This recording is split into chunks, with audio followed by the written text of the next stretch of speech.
everybody. What's up, everybody, and welcome back to another episode of Lights Out. I'm your host, Josh. I'm Ian. And I'm Daniel. And we are back for our second to last episode in this temporary studio that I've grown to hate so much. I've grown to dislike it strongly. I'll say that much. It is shocking, like going over just to see the new space and comparing it to the amount of room we have to walk around in here. Yes, I mean, that's one thing for sure. It's also just, I don't feel like I can get totally into the show's vibe in this room. Yeah. Maybe it's also because we also record my other podcast, Mile Higher, in here, and then another podcast that is not true crime at all. The Sesh records conflicting in here as well. Energies. Yeah, there's a lot of, and the green plants throw me off. Uh-huh. There should be nothing green in the Lights Out no studio. No life whatsoever. And we are almost done. Next week this will be just bare bones in here because we're going to be mounting our signs. I cannot wait to unveil the new studio. We'll probably do a studio tour at some point because I definitely want to show it off. We put a lot of hard work into it, and it is so sick. It's really sick. I mean, it's just nice being over there. It's super nice. It's a major upgrade even from our last studio. Definitely. Before this one. So look forward to that because the vibes are going to be immaculate. I mean, it's a black hole, basically, is what it is. So we are very close to being in the new studio, so bear with us. But today we're going to be taking a look at a woman who is honestly, one of the most violent serial killers I've ever come across.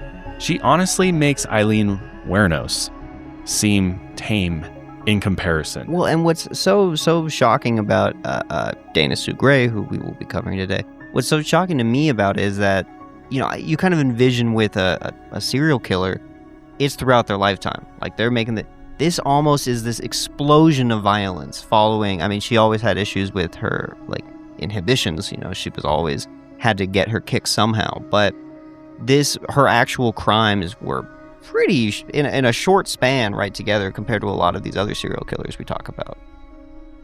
Yeah, it's just like she snapped. Yeah. And then she kept snapping. Over and over and over again. And I think there's a couple things that happened throughout her life that gave her maybe a taste of sort of what a serial killer is ultimately chasing, that ultimate high they're chasing. But she never really got the full extent of that until she started killing. Right. And I think there's obviously other motives for her for going on this killing spree that she did. But she's somebody who, if you watch any sort of documentary, they're like, she was the California blonde woman. She was beautiful, sun-kissed skin. It's like, no, she's a fucking evil ass bitch from day one. Yeah. And she, just unraveled completely and started getting away with shit. And I think just stopped living in reality whatsoever. Well, and she could even use her kills to support her other, addictions and habits and strange things. As we'll discuss later, it seems like once she added killing to the equation, the cycle of her inhibitions just kind of all work together in tandem. Yeah, and what kind of makes her unique as opposed to other serial killers and other female serial killers is that she was targeting the most vulnerable, other than children, the most vulnerable population who are just trying to enjoy their retirement. Yeah, literally. Just trying to play bridge. At home, live out the remainder of their days in solitude and peace. And she was a nurse. And she saw an opportunity, which is interesting too, the parallels of female nurses and serial killers. And we've seen this in other episodes.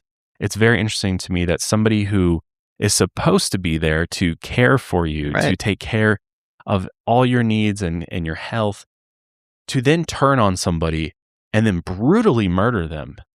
There's something seriously wrong with you. Something serious. And I mean, we'll discuss this later, but I think part of it is because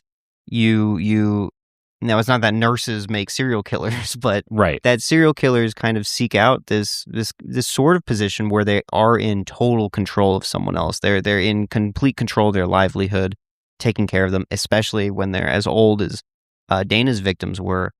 And so I think it kind of, in a similar way, satisfies that need for control that killing is the ultimate form of.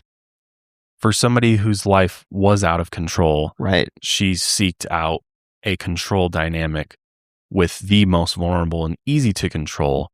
And I think there was this darkness always living within her, and she just wasn't ever fully tapping into it until she did. But on March 10th, 1994, a suspicious-looking female entered the Main Street trading post in Lake Elsinore where Dorina Hawkins worked.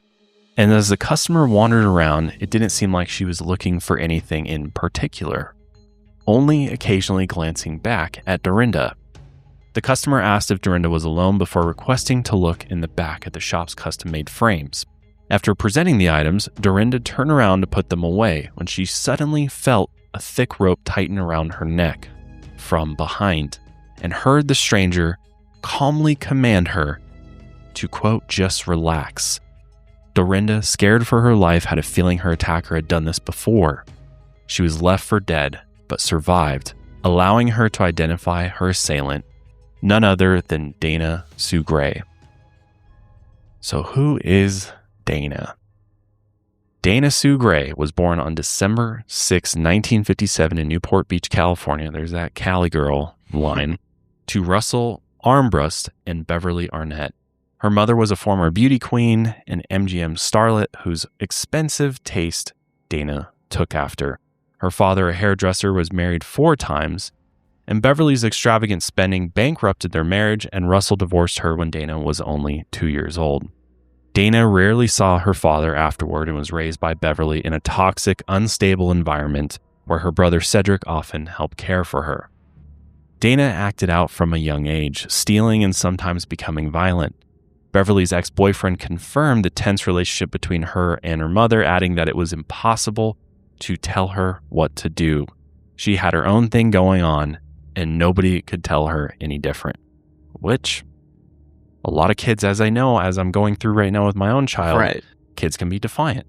But kids need structure, they need rules, they need discipline. Right. I mean, that's kind of what this age is for often. You know, you do act out. You might even commit small crimes like, oh, you might shoplift when you're 6 years old. You know, you pick up a piece of gum. The point of parenthood is to show you that that's not right. Like, there's a reason why people don't do these things. But you are exploring that as a young kid. But you're supposed to get that lock in place from a parental figure that I don't think Dana really got. And when you don't, and there's none of that, and there's further toxicity and further trauma coming from that parent, I mean, things are really going to spiral out of control. Well, Dana, of course, hated school and frequently forged notes to skip class, which led to her suspension on several occasions and caused her grades to decline. At 14, her mother developed terminal breast cancer after delaying treatment for a lump, and Dana became frustrated watching the nurses talk down to Beverly during her treatment. And this prompted her to become a nurse herself so she could make a positive change in the industry. Her mother, Beverly, passed away shortly after her diagnosis in 1972, and she and Dana didn't end on good terms, as they were never able to reconcile their differences. One other thing I wanted to mention, too, that sort of comes up, and I think it's kind of a hard thing to verify whether this is just sort of a rumor or a fact, but there was somebody who spoke on Dana's behavior growing up that she did show cruelty to animals. Yeah.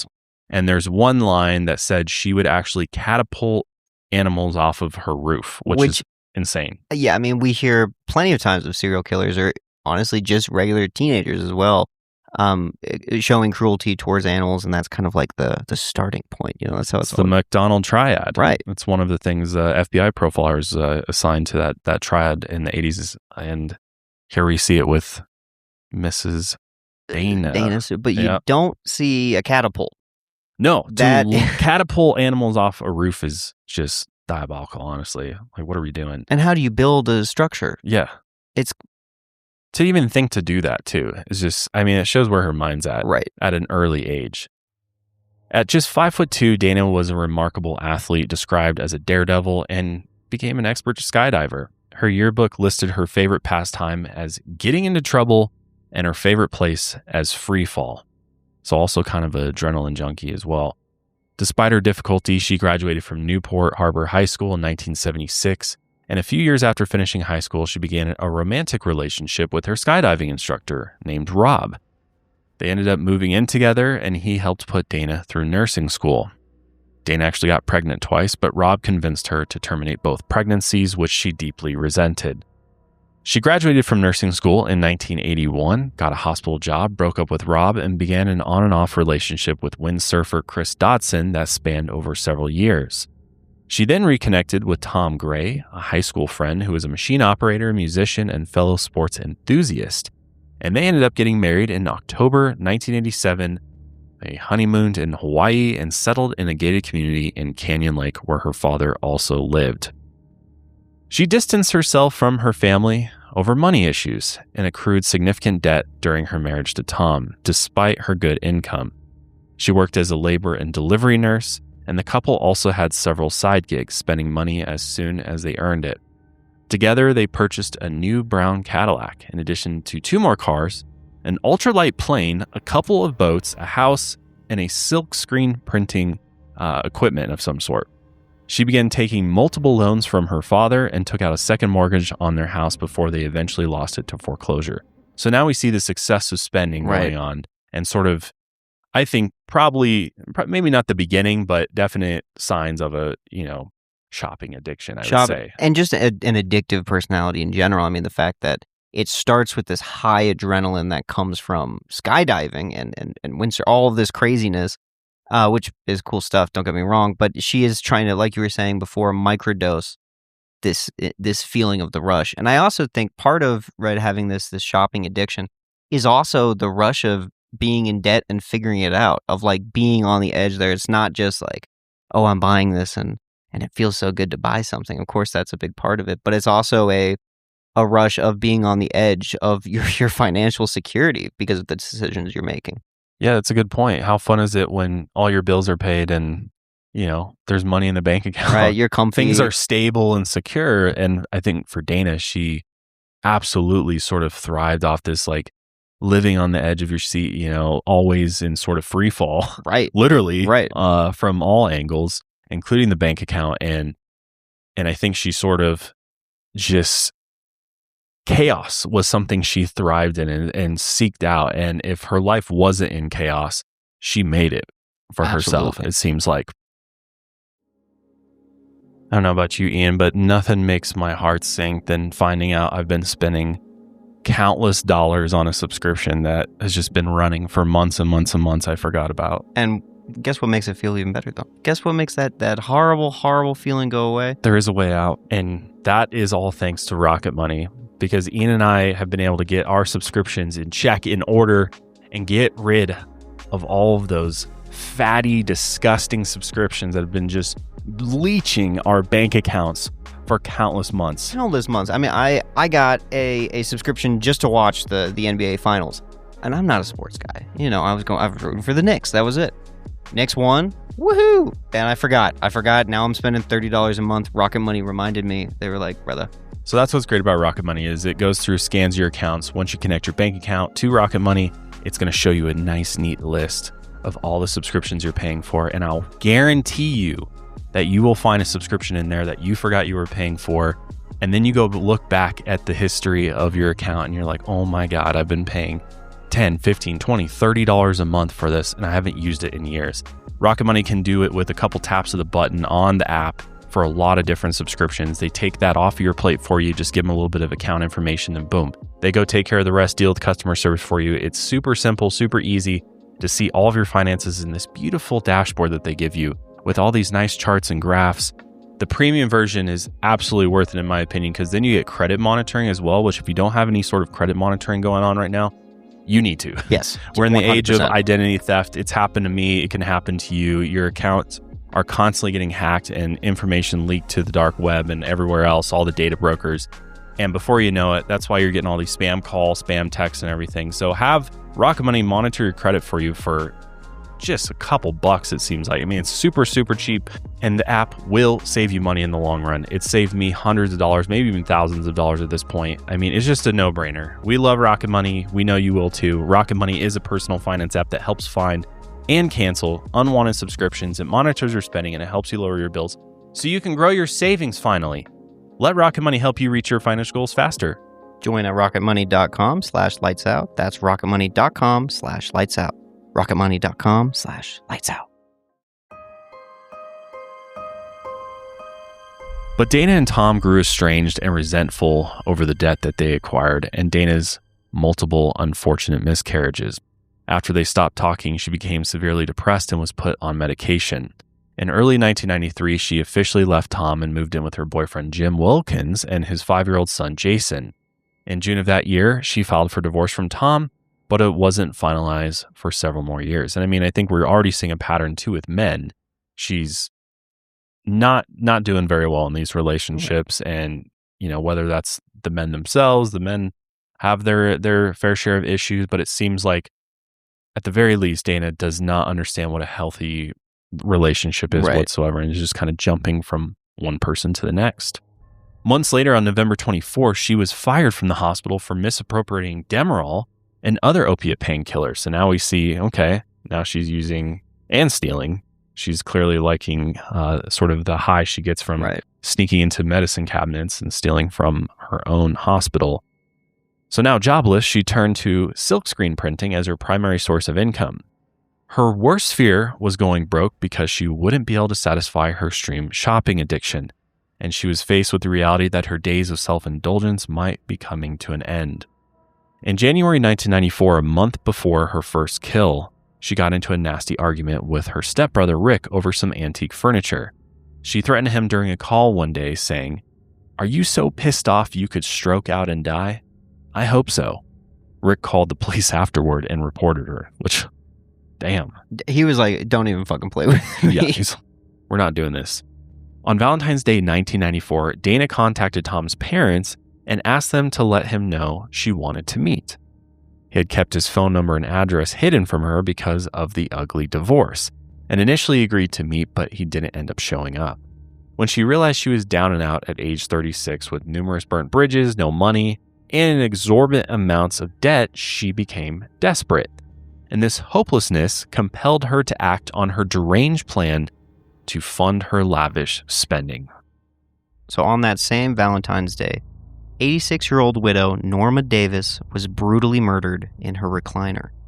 Norma lived in the same gated retirement community in Canyon Lake as Dana's father, and still recovering from a triple bypass, she spent most days relaxing in her chair, watching her favorite TV shows. She loved golfing, romance novels, and spending time with friends. I mean, she was in her twilight years. She was in, this is what everyone is talking about, like the best years of your life. You have time to relax and enjoy all of your passions.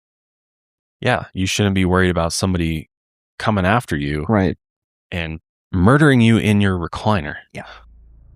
Dana's father married Jeri Davis after she divorced Norma's son. Despite the divorce, Jeri continued to care for Norma, who was in poor health. Essentially, Norma was like a step-grandmother to Dana, having lived with them at one time, and supposedly Norma once caught Dana with weed in her room and got her in big trouble with her father. Although her connection to Norma was loose, it's believed that Dana knew her well enough to be welcomed into her home without cause for suspicion. Although Dana was never charged, many detectives believe she was responsible for the violent homicide of 86-year-old Norma Davis. Investigators lacked enough DNA evidence to prosecute, but later pieced together that Norma's death closely matched the pattern of Dana's subsequent murders. So 2 days after that fateful Valentine's Day, Alice Williams, who is Norma's best friend, noticed that she wasn't active around her house. It gave her a bad feeling because Norma usually started her day around 6 a.m. Alice couldn't get a hold of her, so she walked over to check in. Initially, she was worried that, Norma had a heart attack. She's 86 years old. There's a bunch of other reasons that an elderly woman wouldn't be in contact with her friends. And she also had just had somewhat recent surgery, or, she just possibly fell down and couldn't get help. So she knocked on Norma's door for the first time, but there was no answer. She knocked again, and this time the door slowly opened on its own. It was rare for Norma to leave her door unlocked, unless she was expecting a visitor, so Alice was struck by an awful feeling right then and there. She called out for Norma, but there was no answer. As she looked around the first level of the house, she kept yelling her name louder and louder. After noticing a blood smear on the couch, she felt even worse. As she walked up the stairs, Alice grew more concerned as the stillness of the house surrounded her. Finally, she found Norma upstairs in her recliner. The terror hit her like a brick wall. She found 2 knives buried deep in Norma's chest and neck, a bloodied Afghan nearby, and a phone at her feet. Alice immediately called the police, who rushed to Norma's home.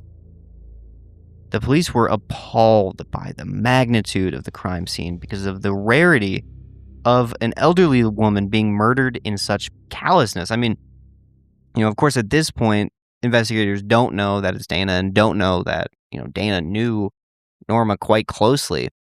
But to us, to me, that just strikes me as the I don't know, unpersonableness of Dana herself to be like this old, sweet woman who you've known for most of your life could be killed in like such a brutal way. Such a brutal way. Yeah, it's like like what made Dana go to this extreme? Right. I think what becomes very clear and very obvious is that Dana is a psychopath. 100%. And she's not yet acted on, maybe these violent thoughts, these dark thoughts that she's had, which I think she's clearly probably had for many years at this point and just never fully acted on. As far as we know, there's a possibility there's other things that happen prior to her first kill, but I think she is so desperate that all logic is out the window at this point, right. And it's, I just need to get what I need to get, and I don't care who stands in my way, and what's the easiest way to go about doing this. And I think part of her thinks they will never suspect me. Right. I'm the sun-kissed California woman. Yeah. And this couldn't possibly be me. Right. It's probably some evil man out there. Yeah. And I think maybe that was part of the reason for making these murders as brutal and violent as they were, is maybe that was part of sort of the way that she was going to cover her tracks, right. Was throw them off. They will never suspect that a woman was capable of this kind of violence. And it's honestly insane. Yeah. It was even more shocking for Detective Joseph Greco, who is fairly new to homicide investigation at this point. The team observed that there were no signs of a break-in, so they thought, it was rather likely that Norma knew the person who killed her. Detective Greco inspected Norma's body and determined she had been murdered very intentionally. Her autopsy later revealed that she had clearly been strangled both manually and with a telephone cord. Manual strangulation is when someone uses their own hands, fingers, or forearms to restrict blood flow, and is a significantly personal way to kill. And in addition to that, Norma had been stabbed 11 times in the chest before the killer left the knife protruding from her sternum on the final blow. Detective Greco described it as overkill, noting there was more excessive force than needed to subdue an elderly victim. Downstairs, they discovered size 6 Nike shoe print pointing towards the kitchen, the size suggesting that the suspect was a female. There was little evidence that Norma fought back. Aside from a broken fingernail, investigators used specialized adhesive tape lifts on her body to collect microscopic evidence and carefully extracted the knives for fingerprint analysis. This is also something that comes up somewhat often, is like we do see defensive wounds from victims in these attacks. And I don't know, it is rather impressive on Norma's side to be 86 years old. And there's probably not going to be much because of your age. But the fact that there's this broken fingernail, fighting back at that age is really impressive. It seems like she at least tried. Absolutely. Which, good for her. God, it's just, and I'm sure just the terror and absolute shock knowing that I know this person and she's doing this to me. And it's in my own home, my place of total safety. Right. It's horrific, man. Norma's expensive jewelry and a ring on her finger had been left behind, and no items of value were missing from the home, making this look like a cold-blooded killing. At first, Detective Greco suspected that Alice could have been the culprit, but after some questioning concluded that she was innocent. At the same age as Norma, she likely didn't have the strength to use that much force, and he could see the pain in her eyes from losing her best friend. She asked him to please stop by from time to time because she was, quote, afraid the killer would come back. And I would too. I mean, absolutely. This horrific crime taking place in this basically retirement community against your best friend. I would be horrified if I were Alice. I would want a police officer posted outside my door. Absolutely. I mean, until this person is caught. The next person detectives suspected was Jeri, who had shown up with Russell at the crime scene. Detective Greco found it strange that she was caring for someone who wasn't a blood relative. She was also at the residence the day before to drop off groceries and Norma's Medicare paycheck. When he noticed she was wearing Nike shoes, he became even more suspicious. Of course, Jeri was obviously devastated and said she didn't know who could do that to Norma. She offered to help in any way that she could, so Detective Greco gave up on the idea of Jeri as a suspect, given her obvious mourning. Detectives questioned her relatives at length and employees within the gated community. They interviewed gardeners, housekeepers, and service personnel. According to the yard workers, Norma usually kept to herself and hadn't authorized any visitors that day. They had seen a woman wandering around the house earlier, but didn't know much besides that. Detective Greco heard from a colleague that a psychic had called, claiming that a female would kill another person next week. He thought it was a crazy idea, but wrote the number down anyway. It's never been proven that Dana was the killer, though all of the circumstantial evidence pointed towards her. It's hard to imagine she wasn't the culprit, though, considering what she did shortly after. Historically, finding a doctor, let alone making a doctor's appointment, was one of the most agonizing tasks that any person had to do. I know for me, for many years, it was just something I didn't do. I'd avoid. Oh, 100%. And this is an important kind of fact, is that a lot of men, like you and I, we kind of push our health aside. We might feel a symptom. We don't go to we're like, whatever, we don't need to go to the doctor. We'll go to Google. We'll go to Google, be like, all right, I'm good. What's wrong with me? Yeah. I'm fine. Go move on with your day, where that's very bad. And it also leads to larger healthcare trends not being reported on if you don't go to the doctor. Yeah, I mean, it's time to take your health seriously. You should at least get a checkup, right? I've gone years without getting a checkup before, but now I'm like, you know what? I'm older now. I'm headed towards 40 now. I need to make sure that, I'm at least, my baseline looks good. Right. And so where do I go? I went straight to ZocDoc. I found a doctor who takes my insurance, which is a beautiful thing that ZocDoc makes it so easy. I mean, it couldn't be simpler. You put in primary care physician. Oh, my zip code. Oh, here's my insurance plan. And boom, hit search. And you've got a list of real patient-reviewed options. You just go through. Most of them have pictures, which is really nice. You can actually see the face with the name. And then you can go read the reviews, see what people said about these doctors. I mean, sometimes doctors have amazing bedside manner. Sometimes they could be complete you-know-whats. Yep. And it's not a fun experience. And nobody wants to go back to a doctor if they don't have a good experience. So that's what's great about ZocDoc. You get those reviews and you can do everything. Book the appointment, fill out all the paperwork, all online. You don't have to get on the phone. You don't have to wait on hold. Well, and it's such a fantastic app because it's free. I mean, yes, it's free. It's crazy that you can do all of this. Basically, what an insurance company should provide, and they just do it for free. Yeah, they're really lifesavers, to be honest with you. I mean, it really is that simple. There's 150,000 providers with over 200 plus specialties. So not just primary care physicians, doctors, podiatrists, psychiatrists, counselors, whatever you need for any sort of medical, physical, mental, emotional, whatever, ZocDoc will help connect you with somebody who takes your insurance and get you an appointment, sometimes within 24 hours or same-day appointments. I mean, it's just a beautiful thing. I've used it so many times. I've even used it for urgent care. So if you have an urgent care issue come up, hit up ZocDoc, and I bet you'll find an urgent care appointment, which will save you time so that you don't show up and then wait hours on end. And then you learn that this one's out of your network. Yeah, then you're like, oh God. I'm already here, though. I'm not going to leave. I mean, it's a beautiful service. It's free. If you're not using it, then what are you doing? Your health matters, and taking care of yourself shouldn't be complicated. Find and book the right doctor with ZocDoc. Head to ZocDoc.com/lightsout to get started and check that appointment off your to-do list.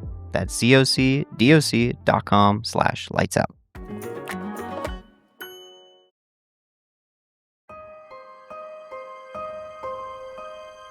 June Roberts was just one of the many residents in Canyon Lake who were absolutely mortified after Norma's death.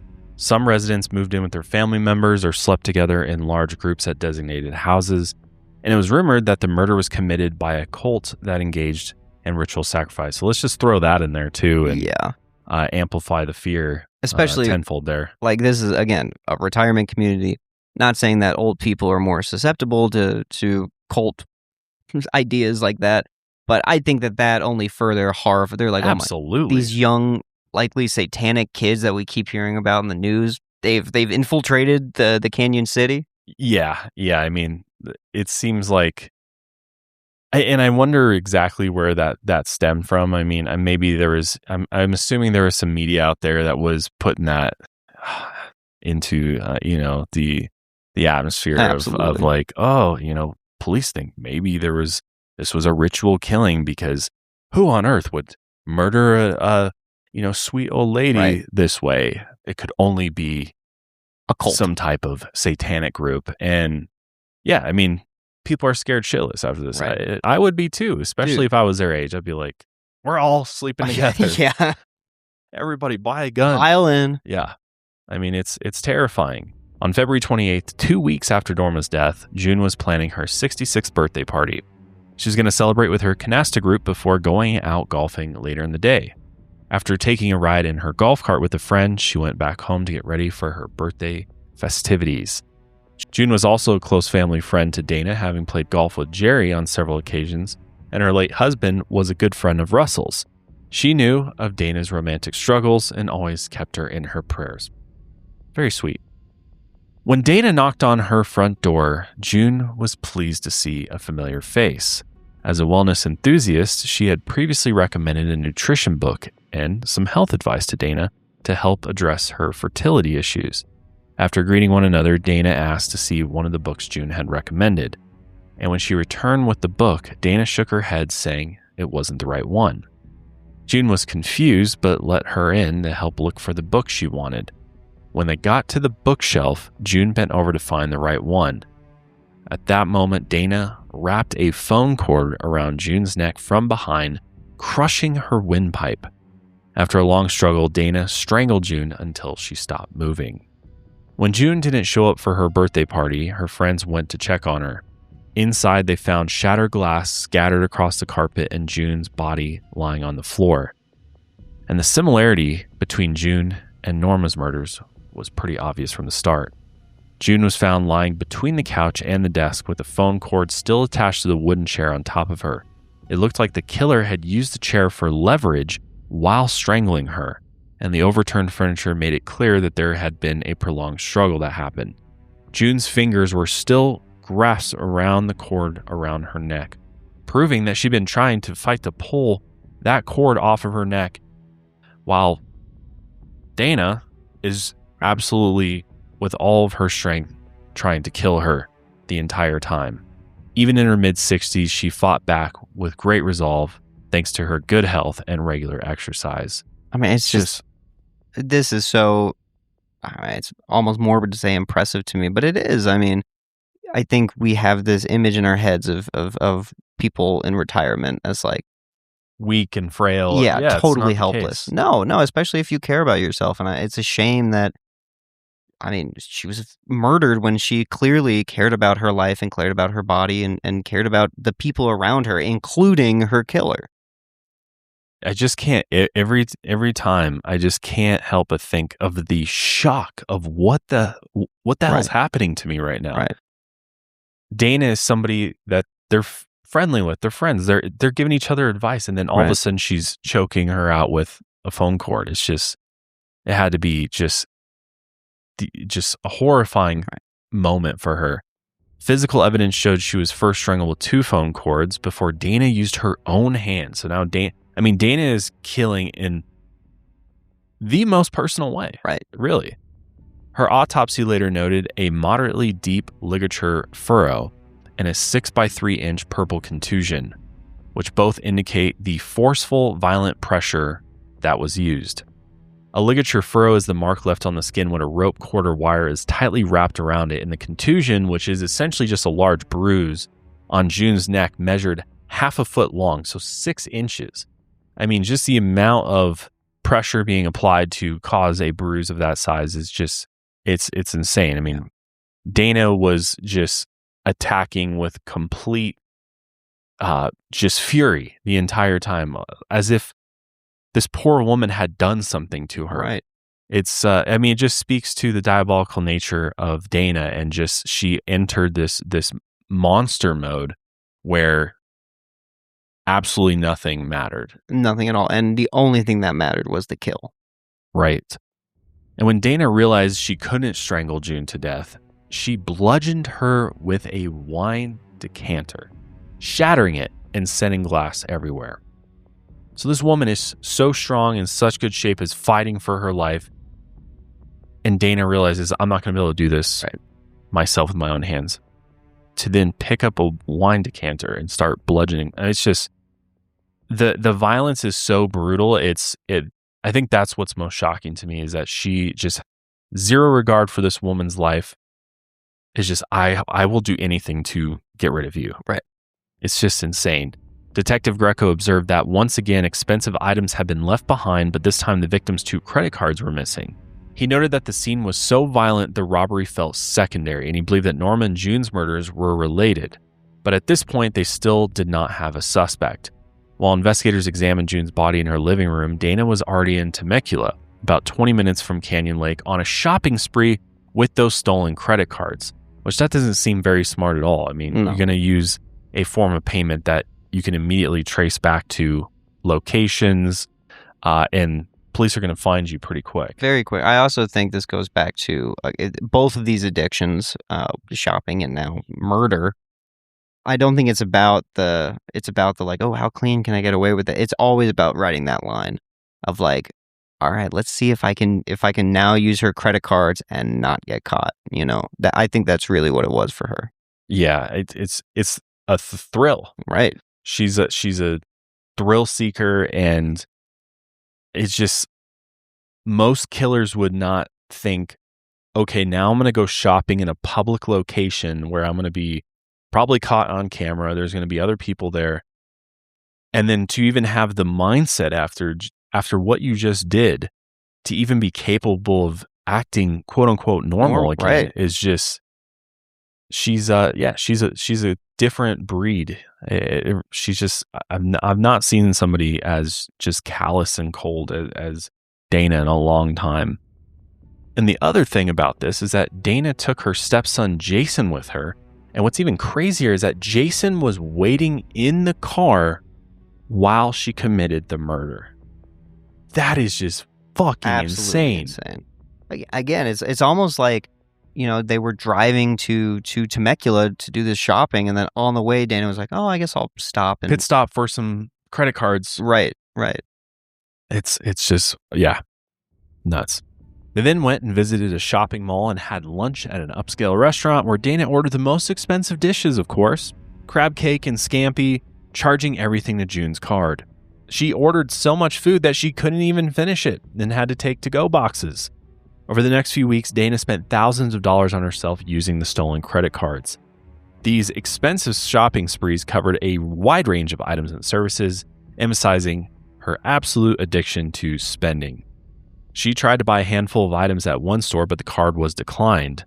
When she couldn't provide an ID to prove she was June, the shop refused to accept the card, which this obviously pissed Dana off, and she ended up using a different payment method before storming out. On a visit to the salon now, she got her eyebrows waxed and her hair permed. Of course she'd have a fucking perm. Jason also got a haircut, racking up the charge to nearly $165. On the way home from their extravagant shopping spree, she stopped by a drugstore and bought dog treats, candy, and nasty-ass Smirnoff vodka.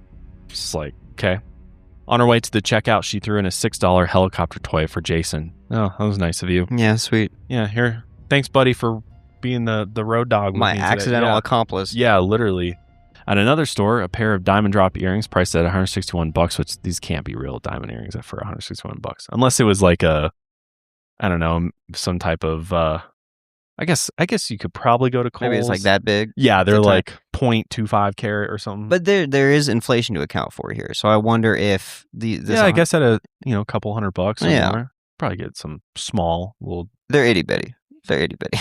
Yeah, and it's interesting. And I think she's kind of staying under this sort of payment threshold too. She doesn't want to spend too much where the cards just get locked. Yeah, go buy a $10,000 diamond necklace or something where it's going to clearly get declined. She's like trying to be smart about it, stay under the limits.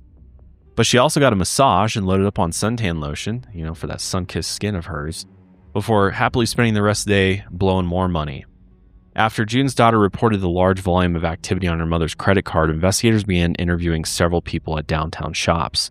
The employees and people who encountered the card user that day described her as cheerful and unbothered, just having having the best day ever.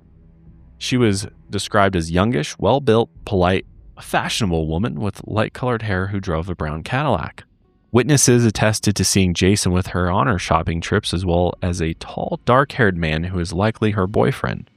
The Canyon Lake City Council held an emergency meeting asking police to provide residents with answers, but at this point they barely had any. On March 2nd, detectives Greco and McElvain finally went to see a psychic, actually, after he had accurately predicted the second death, which you don't see that every day. No. Detectives visiting with a psychic. And they're like, well, they got the second murder right, so let's go back. Because at this point, they had 2 murder cases with no leads, so they were trying anything. And most of the time, I think detectives avoid the local psychic, but these guys were open-minded about it. The psychic was a kind, older man who welcomed them into his living room. And after greeting them, the psychic took out a notepad and began scribbling words in slow, purposeful movements, drawing wide circles, and he said, "I see 2 women in a golf cart. It's a woman. She has a partner, a female partner." And what he said lined up with June riding in her golf cart with her friend on her birthday, but the detectives weren't convinced at this point. As they got up to leave, the psychic stopped them, saying, "There's something else. You're going to solve this case." And I'm like, okay, yeah, that's obviously what we're going to. Yeah, thanks, man. Yeah, cool. Thanks for the pep talk. They left with no useful information and returned to their offices, somewhat disappointed. On March 7th, a week after June was killed, her daughter called Detective Greco and asked what progress had been made on the credit cards. Her family had received a letter from the bank about fraud concerns, but they didn't have an answer yet, leaving them frustrated and still stuck in this state of limbo. While they hurried for answers to appease the family and community, Dana was planning her next attack. 3 days later, she attempted to strangle another older woman, and miraculously, she escaped death, which became a key moment during Dana's rampage. Another absolutely amazing service that we highly recommend if you're looking for a therapist, and in the past, finding a therapist felt like finding a needle in a haystack sometimes. I mean, it is just a painful process. And then you're trying to figure out, are they private? Do they take insurance? And a lot of times the really good therapists, at least that pop up on Google or in search results, are oftentimes private. And so you end up going and you're going to face a pretty large bill there. But Rula has really changed the game as far as getting quality mental health care that your insurance takes by putting it all together online. And it's a very seamless, easy process. You put in your insurance info, you put in, the type of mental health provider you're looking for. They even do medication management, which is really nice. So it's all done online. It's all done on your time. Right. Everybody's schedules are busy. So finding the time that fits within your day, or maybe you need to do a therapy session during your lunch break or at weird hours, Rula is there to help you find licensed, qualified mental health professionals to help you with anything. It could be couples counseling. Right. Always a good thing. Yeah. Oh, yeah. But I also think, therapy is often such a personal relationship that sometimes I've had therapists in the past where I just get matched with someone, offer it by a different platform. And then I'm like, oh, wow, I actually don't trust you the way I should. Where Rula does things differently, where they curate you a list. You pick from a list. It's not just, here's the first guy, get in there. And then you can pick around that. always in network if they can make it happen. And really, if it doesn't work out, you don't have to worry about it. They've got more. There's tons of options, and it's just, I mean, convenience is king these days. Everybody was looking for convenience, and sometimes people will avoid doing things if it's not convenient. Right. And therapy is one of those things that I know for me personally, I would just avoid it because I was like, I got to drive all the way down to Denver. It's like an hour drive, traffic, and then it was expensive, and Rula just takes all of that out of the equation. It's all online. It's easy. It's simple. It's on your terms. And best of all, it's affordable, which the average copay for Rula patients is $15, but depending on your benefits, your copay could be as little as $0 per session. I mean, it's the cheapest I've ever had to pay for therapy. Like, that's crazy. Yeah, it really is. And they partner with a network of over 15,000 therapists and psychiatrists nationwide, enabling you to find personalized solutions and the right therapist for you based on your needs, like Ian said, preferences and state requirements. So they have a huge selection to choose from. It's a beautiful service. Thousands of people are already using Rula to get affordable, high-quality therapy that's actually covered by insurance. So visit rula.com/lightsout to get started. That's RULA.com/lightsout. You deserve mental health care that works with you, not against your budget. So on March 10th, 1994, Dana visited the Main Street Trading Post in the nearby town of Lake Elsinore. It was a nice little antique shop, and Dorina Hawkins was working the front counter that day. She greeted Dana as she walked in, who then proceeded to meander around the store, frequently darting her eyes towards the counter. Dana asked if Dorina was alone before requesting to look in the back for a nice picture frame to put her mother's photo in. Dorina gladly walked her back and showed her several custom frames. As she was putting them back, she felt someone twisting a nylon rope around her neck. Dorina turned around and looked her attacker in the face, seeing Dana gripping the cord with her left hand and pushing the slip knot upward with her right. She later described Dana's eyes as penetrating, cold-blooded steel. She didn't look like she harbored any hate, malice, excitement, or intoxication, just dull nothingness. And I think it's also important to note this is, the first time that Dana's doing this to someone she didn't know. This is the first time this is everyone else she knew rather well, at least in some capacity. But now this is a complete stranger to her. Which is a definite change to her pattern at this point. And I think after getting away with 2 brutal murders, she's like, oh, I'm going to up the ante a little bit.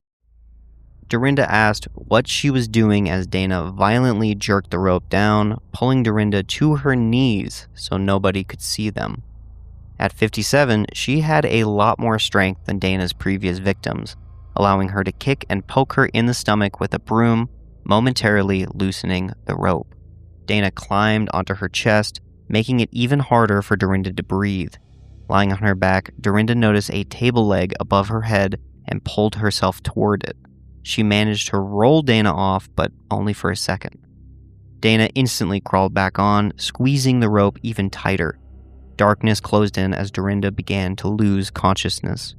Everything went black until she woke up, still struggling to call for help, her voice barely a whisper.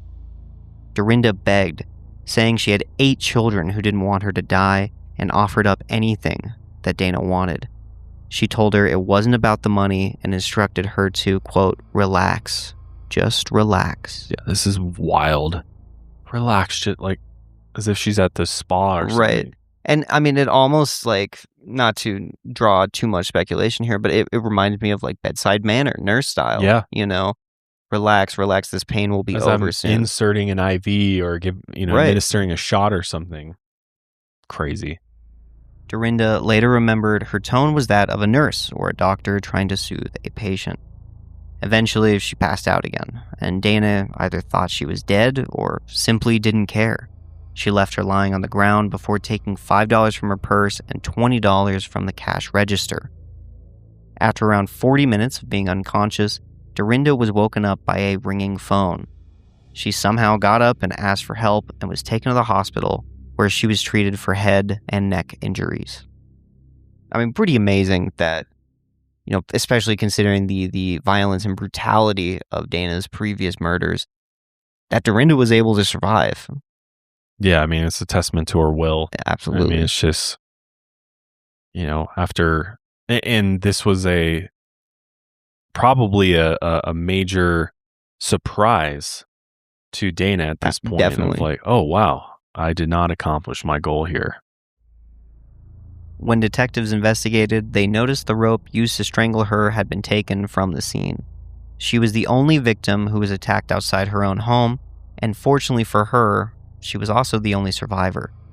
After she was well enough to answer questions, she provided the police with a description for the composite sketch. Dorinda later told the newspaper, quote, "She had done this before. She knew what she was doing. She came here to kill somebody. I have no doubt in my mind that she left me for dead." After seeing the composite sketch and physical description, Dana dyed her hair red. I mean, it is a pretty good sketch, I will say. Yeah. I mean, this was huge for investigators, right. And, Dorinda, absolute hero here. Definitely. Coming through with the physical description that they lacked at this point. They literally had no idea. They didn't even know for sure if it was a woman or not. They suspected it was a woman based on the footprints, but they had no, I mean, it could be a very small man. It could be a small man. I mean, who knows? And so for Dorinda to have full facial features and hair color, eye color, which is like, I'm surprised that Dana didn't disguise herself more or mask up or something. And I think that's just speaks to her arrogance, right? Of like, I'm good at what I do at this point, and it failed. It failed, finally. While Dorinda was being treated at the hospital, Dana was on another shopping spree with June's credit card. Detective Greco reached out to Jeri again, who'd offered to help him work on the case. Since Norma's murder, they had kept in touch and often met to discuss leads. On March 11th, he described the suspect to Jeri as a short woman, originally blonde but possibly recently dyed, fashionably dressed, and seen with a young boy. At first, she had no answers for him. She was drawing a blank on the description and just silently shook her head when he asked if anyone came to mind. A few nights later, though, Dana came to visit and show off her new hair color. After that, the realization slowly began to crush Jeri. She knew only one person who matched the description. The same girl she helped to raise, the woman who knew Norma and befriended June, was a stone-cold killer. 6 days after the attack on Dorinda, on March 16th, Jeri stared at the sketch on the news before calling Detective Greco.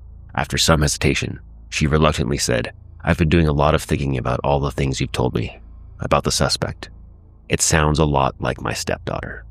Jeri's tip gave investigators their first named suspect, and she confirmed Dana matched the description they had been circulating. Detective Greco told his coworkers that he had a suspect and started preparing a search warrant. The plan was to put Dana under surveillance until they were able to search her home and place her under arrest. As Detective Greco was diligently putting the case together, Dana was already on to her next victim. Dora Beebe, an 87-year-old widow, lived alone in nearby Sun City, California, another golf-centered retirement community. And every year on the anniversary of her husband's death, Dora's daughter, Julia, called to check in on her. When she called on March 16th, Dora didn't answer. Shortly before that, Dora had just returned home from a doctor's appointment when Dana knocked on her door, asking for directions. Dora, slightly irritated, said she didn't have time, but invited her inside to look at a map anyway. It was a fatal mistake, and she became the final victim of Dana's killing spree. She was found later that day by her boyfriend of 8 years, Louis Dormand. She was supposed to take him to a doctor's appointment at 1:30 p.m., but she never showed up.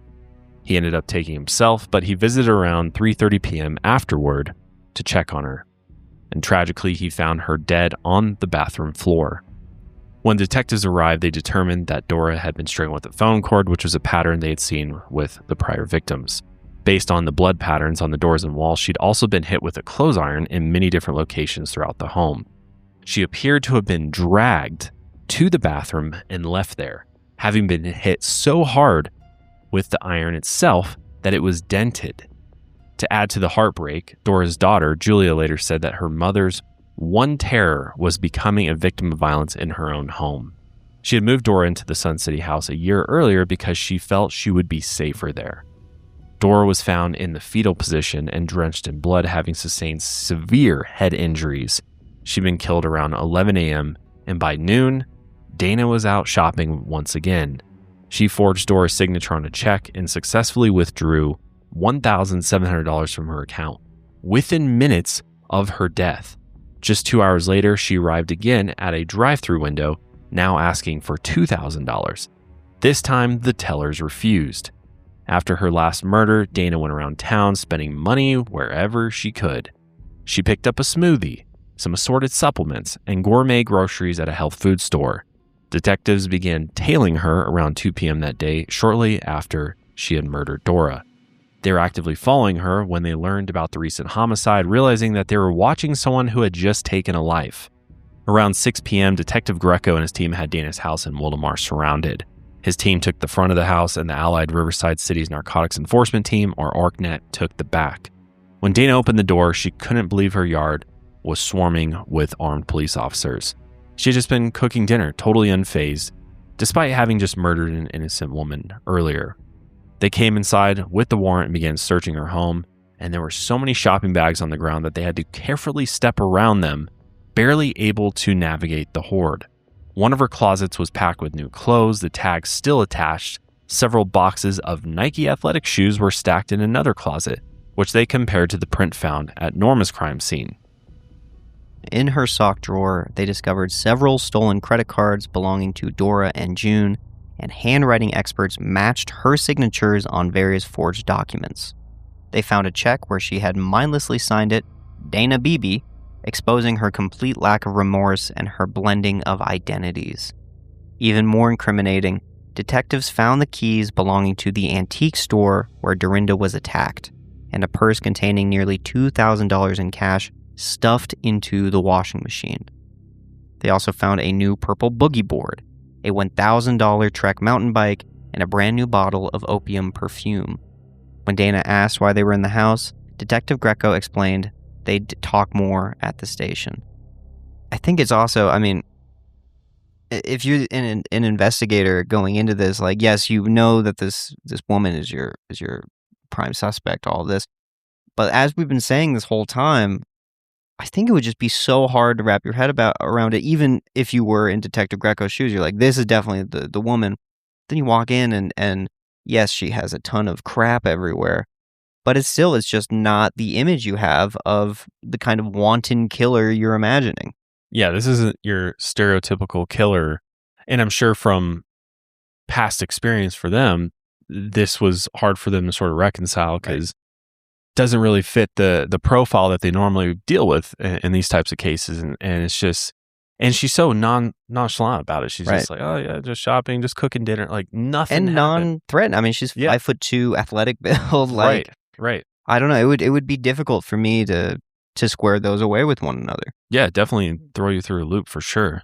As they were loading her into the car, one detective couldn't help but notice that her shiny diamond drop earrings, they were the same ones that she had purchased with June's credit card. The whole way down, Dana bragged about her boogie board and sporting interests. She was also concerned about Jason, repeatedly saying that he had a bedtime and that she would need to go home soon. Delusional, man. Delusional as fuck. They began Dana's interview shortly after arriving at the station, where she denied the killings and theft.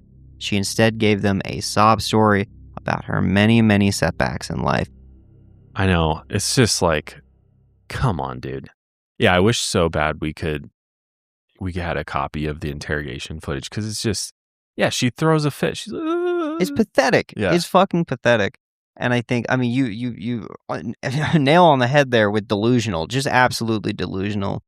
And perhaps there is a level of this where she's like fully separated, the Dana who does the murders to the shopping and rich Dana, who's a good stepmom. Well, it's interesting because later on she is diagnosed by a psychologist with borderline personality disorder, and I think with that diagnosis, you can kind of start to see that maybe there is some split there between these different versions of herself. I mean, it's like she snaps into this absolute monster, right?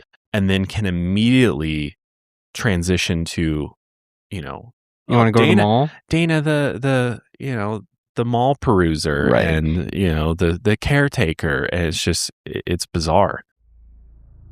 She cried repeatedly during their conversation, denying everything and insisting that June was just a good friend. She said she found the cards and the bank book belonging to Dora in an Albertsons parking lot. This immediately implicated her because they hadn't even mentioned Dora yet. I mean, that's also, you slipped up right there, pal. Mm-hmm. I just found it, so I spent it. And then meanwhile, they're like, we haven't even gotten to the Dora section of this. At the very least, she just admitted to fraud. Right. Right. Yeah. At the very least, you've committed a crime and admitted to it. Right. And then, oh, by the way, Dora's dead.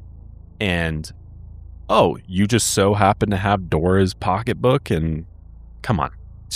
It's crazy. It's crazy. So she can't even keep her own, her own actions and crimes straight in her head or her story straight. And I think part of it's because she hasn't had to, no one suspects her. No one's held her in check. She hasn't been held accountable for anything at this point. And it's all probably just sort of this whirlwind, again, chaos that she's kind of going through. And she's clearly not thinking through these things to the level that she needed to in order to avoid being identified and captured. I mean, she clearly just, it is like she's entered this other state of consciousness when she's committing these crimes. And then she then moves to a different version immediately after. Where she's like, I've got a new credit card. Yippee. I found it at the Albertsons. Right. It's like, it's totally weird. Detective Greco thought the last name sounded familiar as he had just heard about the murder. He quickly left the interview room to tell the lead on Dora's case, Detective Chris Antoniades, that he'd found his suspect. He then returned to the interview with Dana, where she claimed that she'd been in financial trouble lately. She told them, when I saw that bank book, I just thought, yeah, yippee! Crazy! Yeah. I think they realize that we're dealing with somebody who's just not all there. What is going on here? Her reason behind keeping the cards was that she had an overwhelming need to shop, saying, I got desperate to buy things. Shopping puts me at rest. After getting nowhere with Dana, Detective Greco was happy to see Russell and Jeri at the station near midnight. He took them aside to explain what was going on, and Russell asked to speak with her. They figured they might as well give it a shot, thinking Dana would trust her father and finally admit to something. When that didn't work, they employed the scare tactics of Detective Antoniades, and he came down hard on Dana, screaming at and intimidating her to get a confession. He noticed that every time she denied her crimes, she put her hand to her nose or mouth. By 2 a.m. the next morning, they'd been questioning her for hours and still had no confession. Investigators continued to gather evidence at the crime scene to support the charge, even though all the circumstantial evidence was already there. Detective Greco officially placed Dana under arrest and booked her without bail, and she was transferred to the Robert Presley Detention Center in Riverside, California. She was seen by a psychologist later that day, who confirmed she was showing no signs of delusions or hallucinations. I mean, if I'm the psychologist in this, again, I'm not a psychologist in real life, but if I'm the psychologist in this and I'm sitting down with her, I'm like, oh boy, this is going to be a heavy caseload. This is going to be a big patient to handle. Yeah, I mean, it's interesting. She's like, wasn't seeing any signs of delusion at this point. It's like, and maybe it's that she doesn't have the full story yet, or the full history here. But I think it's more so pointing to the fact that she's not hallucinating things, that she really thinks she's doing the things that she's saying, and she's really in shock that she's being caught and being pushed to admit to these horrific crimes that have been committed. And so she's not a total insane person, who just has no recollection of anything whatsoever. But yeah, and like I said, later on, she's diagnosed with borderline personality disorder, and so I think, the more time the psychologist spent with her, the more, and especially during the trial and understanding, the full extent of her crimes and sort of all the events that happened prior, I think things start to become more clear. Absolutely. So after that, the police held a press conference to announce Dana's arrest and her alleged involvement in the 3 incidents. It's estimated that around 150 people attended, including Dorinda. They asked her to identify her attacker in a photo lineup, where she confirmed it was Dana. Dorinda told the press, "When I saw her photo, I had cold chills run down my back. I knew it was her. I'm positive they got her. Thank God." 4 days later, on March 21st, Dana walked into the courtroom for her arraignment. During the session, the press noticed a woman named Lisa, who was an ex-coworker of Dana's, blowing kisses at her in the courtroom. They immediately jumped on that, hoping to frame the story as some kind of lesbian love triangle gone wrong. Dana didn't return the kisses, however, and just smiled at Lisa as she walked out. The arraignment had to be postponed per her lawyer's advice so he could collect more evidence for her defense, and she returned on April 8th and pleaded not guilty. She admitted, like we were talking about before, to the fraudulent use of the cards and theft to her attorney, but denied any part in the murders. Apparently, she didn't understand why the coincidence of her being at the properties of recently murdered women was so hard for people to believe. She insisted her only crime was trying to capitalize on her luck rather than turning in the cards and bank book. Which, I don't know, to me, the only reason you do that is if you killed them in order to acquire such items. Yeah. You didn't just find them. No. Or just laying on the parking lot. No, Come that's on. crazy. That's crazy. While waiting at the detention center, she visited with family and underwent several interviews with psychologists employed by both the defense and the prosecution. Her public defender, Mr. Stuart Sachs, hoped to obtain testimony that she was in a state of diminished capacity due to the difficult circumstances of her life leading up to the murders, which kind of a horrible defense. Yeah. It's like in this, I mean, it oftentimes comes up because it is all they have. Right. The Literally. office like, well, we got to now try to make the jury feel bad Right. for Miss Dana because her life has been so hard and so horrible, so that there's some leniency there, hopefully. Right. Because she's an idiot, and this is very clearly the person who Right. committed these murders, and so we're not going to be able to refute that. And so we've got to go with, well, yeah, she might have done this, but she had a really tough time growing up. It was tough. You know, she was catapulting animals off the roof. Oh, it was so tough for her. Well, It's like, come on. I also think, like, you know, with just the financial end of things, since that's kind of extremely emphasized, you know, in other cases, it might be like, you know, this poor family is like impoverished, so they have to rob and kill in the process to do it. They still committed the crime, but diminished capacity. With Dana, like, sure, if we want the financial element to be the motive, quote unquote, which I don't think it is, then you have to square it away with, okay, why was she broke? Her horrible spending habits and losing her job because she was stealing pills. Yeah. All of her bad choices. Right. It's still on her. Yeah. It's just like, how do we make it so she doesn't take any accountability for Right. anything? And just try to pull at the heartstrings. Right. But there really isn't anything to pull on the heartstrings with. She made poor choice after poor choice. And yes, just because you maybe have a tough situation with your parents or whatever, doesn't give you any excuse to go on to do these horrific things.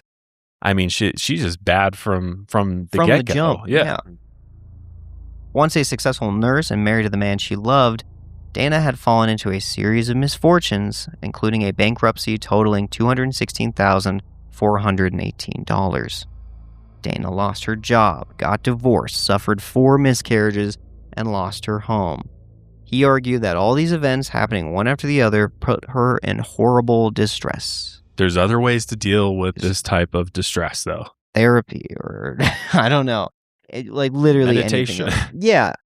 Actions that don't involve murdering somebody. Murder and credit card theft and fraud. She could have just stolen the credit cards. Yeah. Straight up. Literally. Yeah, she could have broke in and stole the money, stole the credit card. No.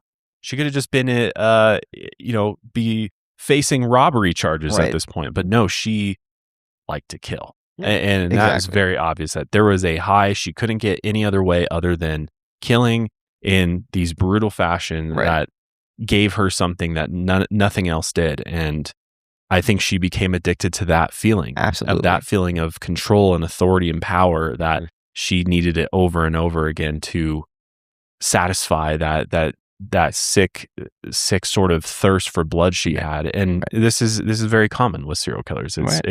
There's usually other crimes that are committed. There's other things that they do, but ultimately it does come down to watching someone else die at their hands gives them that sick satisfaction that they've always been looking for of like, I am in control. Total control. Mm-hmm. While her attorney worked out her case, Dana continued with her self-absorbed behavior. She was apparently a very difficult inmate while in jail, demanding a vegetarian diet and a chiropractor. Come on now. That's crazy. Vegetarian diet, all right, whatever. But a chiropractor, get the fuck out of that's here. crazy. That. Yeah. Have someone else crack you. You know, these beds are uncomfortable. No shit. Where's my Tempur-Pedic topper? It's yeah. I don't know. This is jail. You're in jail. Yeah. You're in jail. She constantly complained about her room and refused the cheap Nikes her family gave her, insisting that she needed the high-end models. Where's my Air Maxes, man? I know, dude. I know. It's just fucking... at least you have shoes. Yeah. Spoiled brat. Yeah, dude. The entitlement is high. Crazy. It's yeah. I mean, it just speaks to her character. She's just a fucking piece of shit. Just sucks so bad. That liked the fine things in life. Right. But didn't want to work for them. Didn't want to do it the proper way. She had opportunities to go and make a viable future for herself. She was working as a nurse. She could have taken that seriously and not stolen and gotten fired. I mean, there's so many things that she could have done differently to ultimately achieve the lifestyle that she wanted and needed to feel satisfied, but that wasn't good enough. That wasn't good enough. I mean, it's like... Or easy enough. Right. That's the point, is that it's supposed to be easy, quick release. I mean, she was rather successful. Like, in the first marriage, they were doing well. They were balling. The problem was, even if you're balling, you can't buy fucking 4 boats. Yeah. You know, that's just too much. That's just... It's crazy. Live within your means. Exactly. Yeah.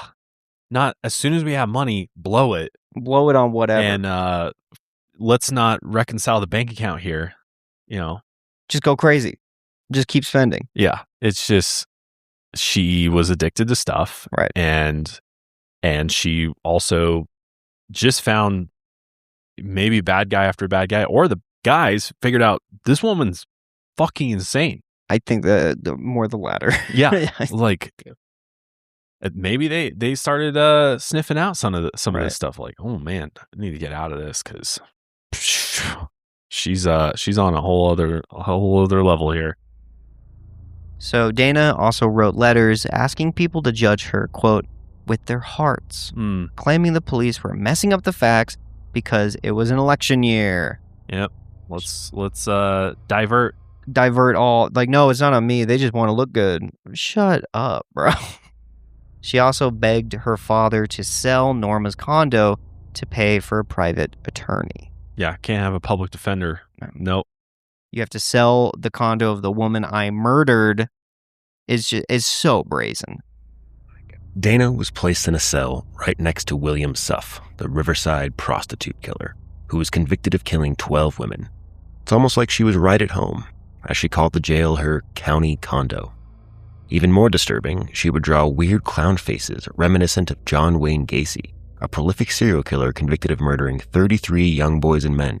She used a mix of M&Ms, cherry mixed drink, blue eyeshadow, lipstick, and baby powder for her artistic renditions. Which I just want to say, this aspect is very bizarre to me because I think this was done with intention. Yes. And my guess is that she did this purposefully, knowing that John Wayne Gacy did this. I 100% agree.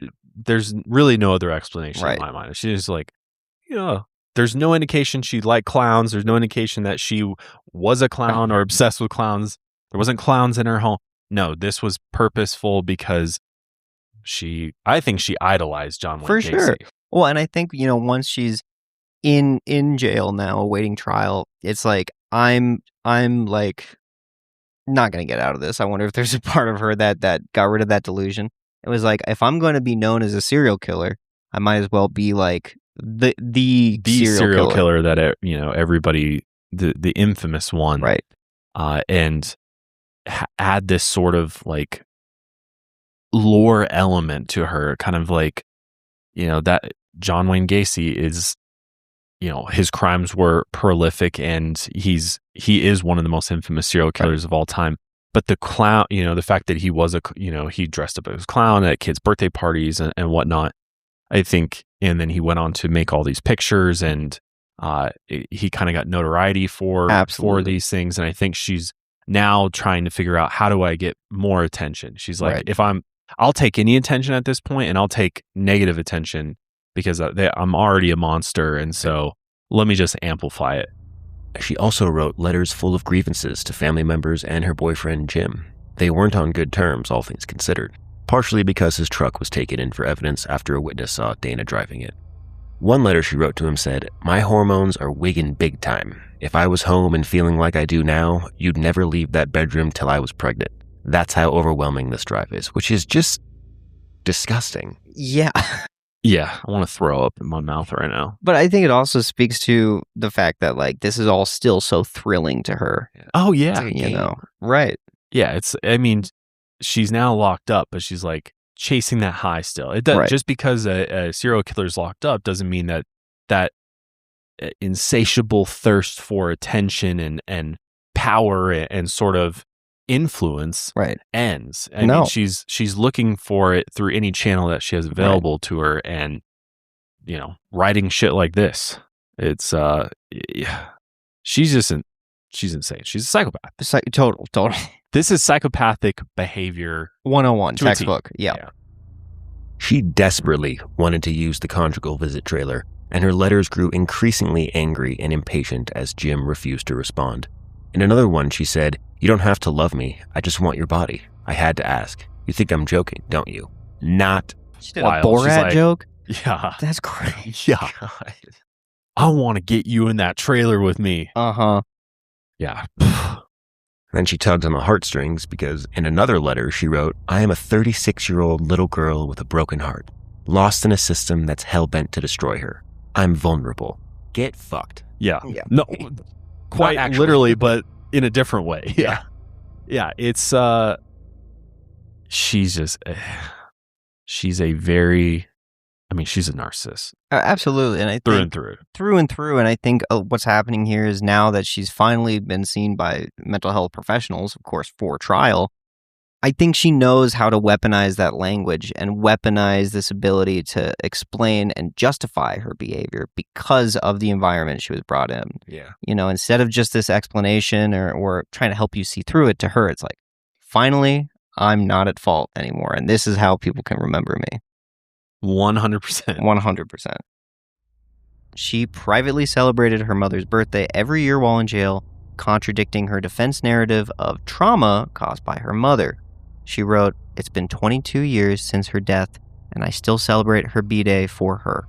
She was wild, but made my younger years a total adventure." In the meantime, as Dana continued to spiral in jail, Detective Greco and his team interviewed witnesses and reviewed the evidence. On Thursday, May 26th, she walked into the courtroom again, this time to settle her divorce from Tom.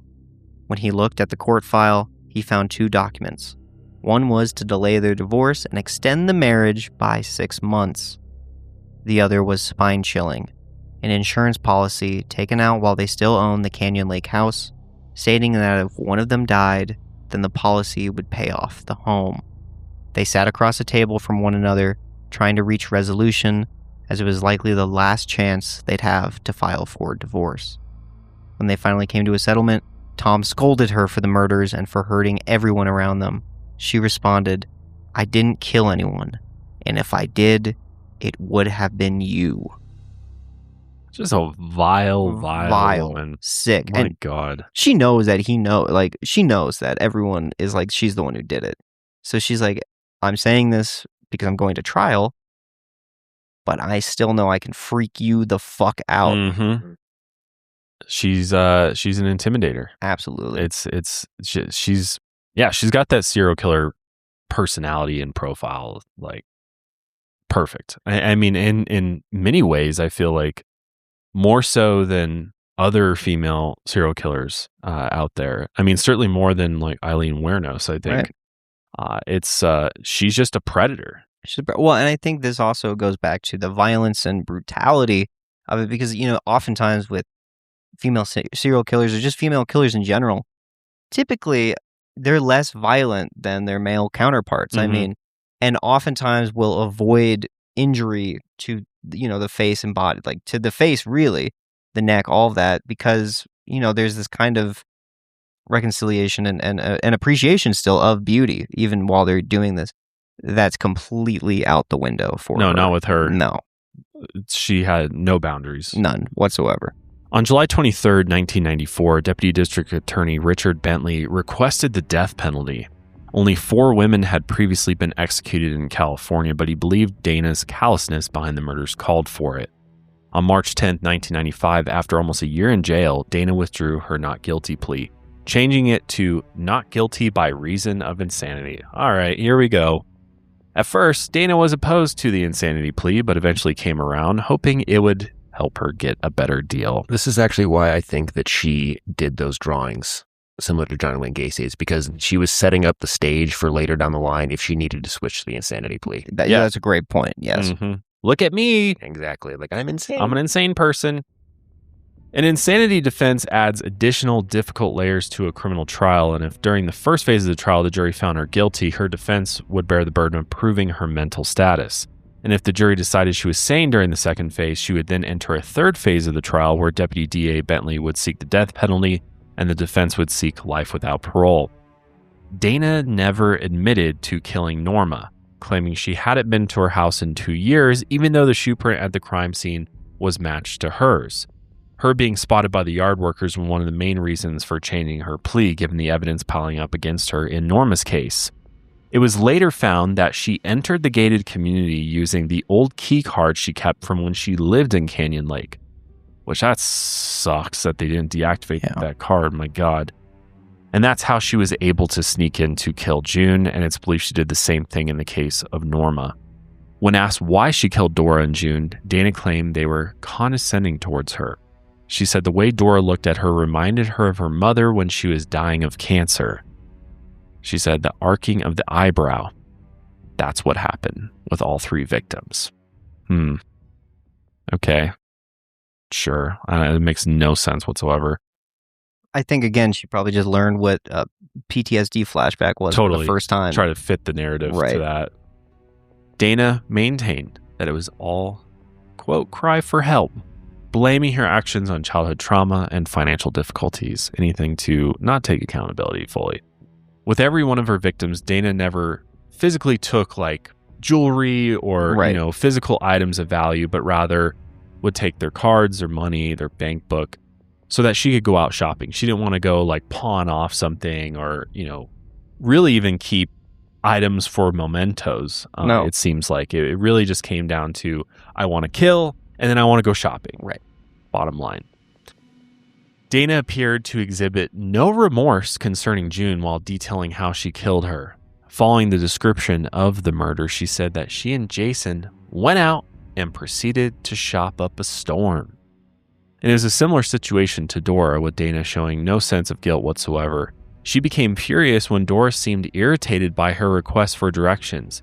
According to her, Dora turned her back on her, continuing to bitch. Then she admitted to the psychologist that she choked her with a phone cord and hit her in the head with an iron. That was it, she said. It wasn't much of a fight. For Dorinda's case, she explained that she felt unwelcome in the shop and that Dorinda gave her a quote-unquote look. That's all it took. That's all it took. Completely unhinged. Because of that, Dana explained, I felt sick to my stomach, I wanted to vomit, and I wanted her to die. Psychiatrist Michael Kanaya noted her stress and depression and argued that she dissociated during each crime and was unable to remember the details. The defense expert Dr. Lorna Forbes stressed that she was unaware of the significance of her actions at the time she committed each offense. Before her murder spree, she had abused alcohol and stopped taking her medication. Alcohol abuse and failure to take medication are generally not considered an excuse for murder, of course, since it's voluntary.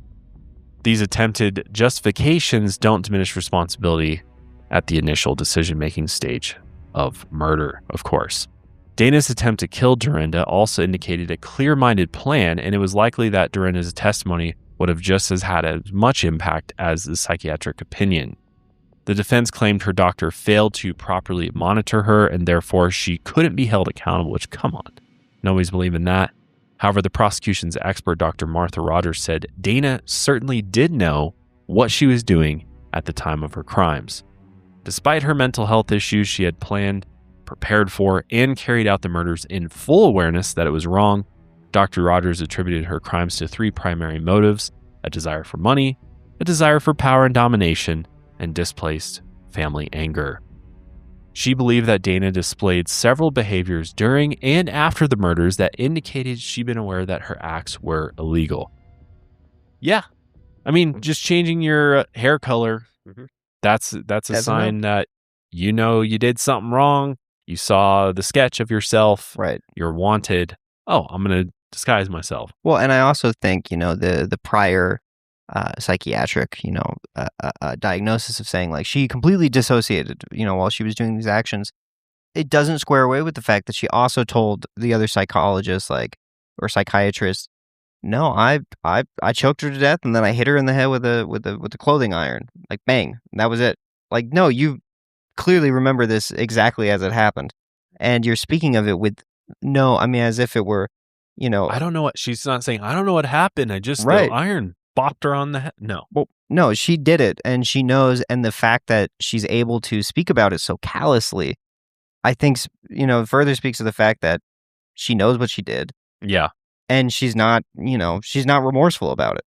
Yeah. Come on. This isn't just it's a very, very poor defense. Very poor defense. It wasn't until 1998, 3 years later, that Dana finally showed up in court to go over her official plea deal. When the court saw her, she looked completely different from when she entered jail. At this point, she was disheveled. She's now got a bunch of gray hair, and she gained a tremendous amount of weight while locked away, which this was a clear contrast to her former standards when she was always dressed to perfection and neatly put together and in fairly good shape. Deputy District Attorney Bentley agreed then not to file the Norma Davis homicide against Dana, and the charges were officially dropped. He later told reporters that the deciding factor was that she had no criminal record prior to the murders. In return, Mr. Sachs waived Dana's appellate rights, meaning she agreed to give up her legal right to appeal any of her convictions. So there was definitely some legal deals going on here as a part of the plea deal, and I think that they were like, we have enough here. We're going to put her away, right, for good, and also remove the right to appeal any of the convictions. So to then try to go and also get her for Norma's homicide, as much as that, for Norma's family, that would be amazing, and that would be justice served. They were most concerned about making sure that their case against her was solid, sound, and that they could fall through. And she could be put away. I mean, that's the essential and thing. not have anything else come up that could delay things or potentially, move things backwards. Right.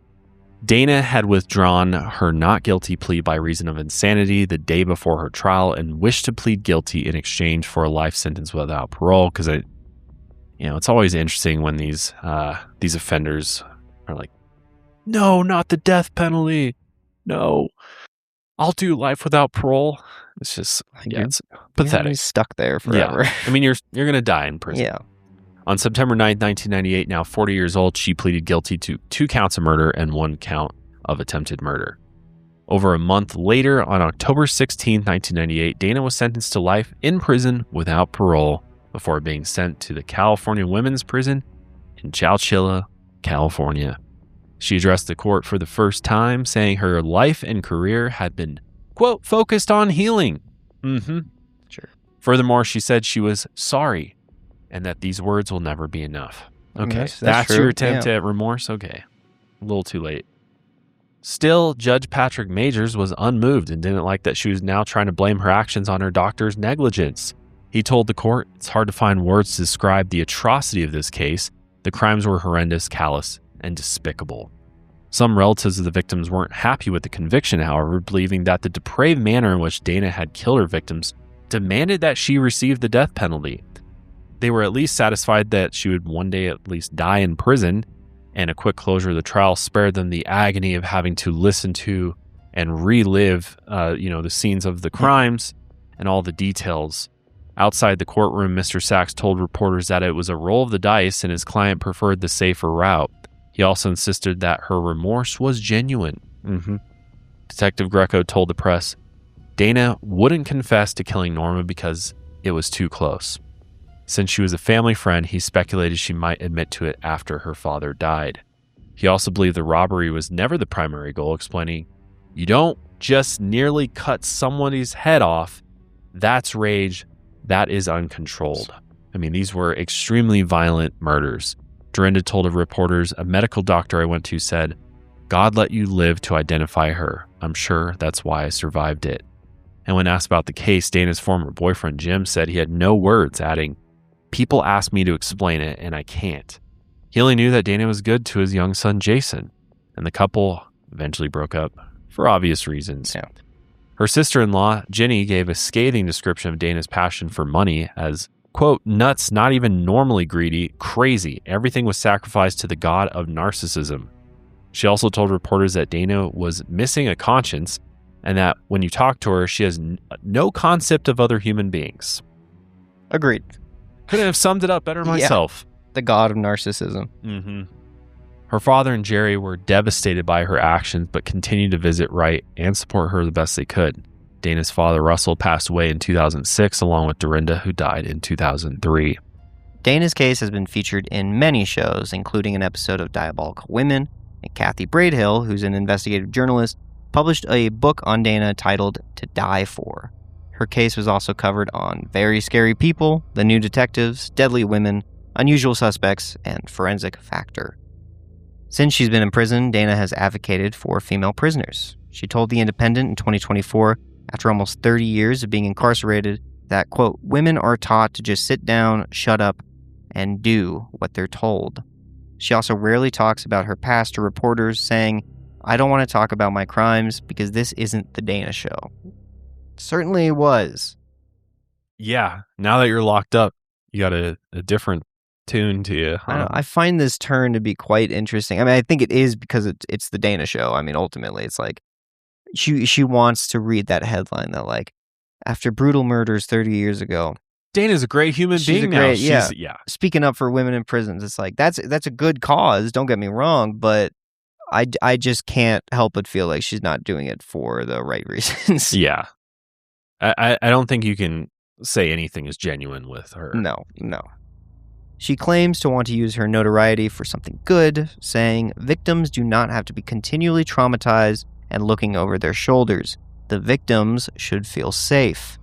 Dana has never spoken to the family of her victims, but said she would be more than happy to. According to her, she wants them to know she's changed. Yeah, I don't think they give a shit. No, they don't give it, and they don't want to talk to you. No, why would they want to talk to you? They wanted you dead. Right. Yeah, they were hoping that you would die in the chair.